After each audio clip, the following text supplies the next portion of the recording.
Well, the first experience that I had that I think would contribute to my same gender attraction would be that when I was 9 years old, I was molested by a cousin of mine. He was 17 or 18 at the time, I was 9. It only happened once. There's certainly been times when I've questioned how significant that one event played in my role, in the role of me becoming same-gender attracted. But I will say that it was something that was traumatic enough that I certainly didn't talk about it until my mid-30s to anyone ever.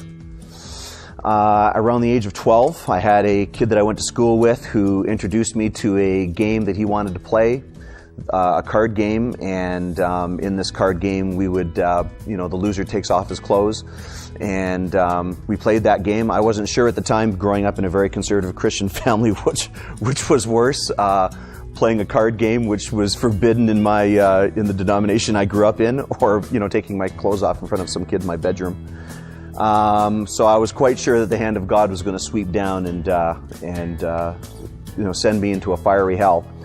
Well, the hand of God certainly did not sweep down and send me into a fiery hell, but I'll tell you, a whole new world of sin opened up for me at the age of 12.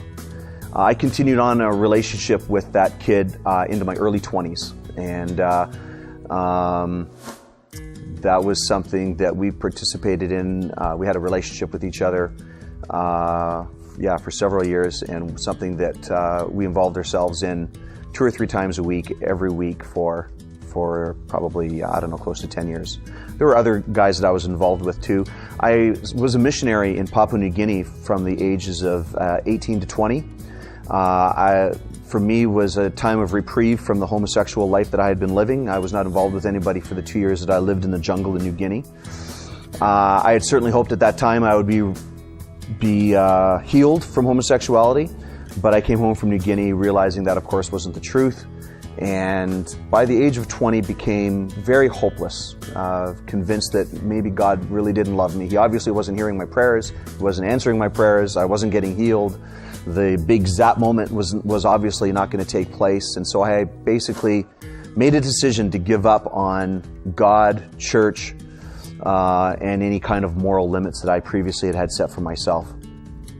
So, from the age of 20 to 22, I pretty much went ahead and did whatever I wanted to do. And things went incredibly downhill.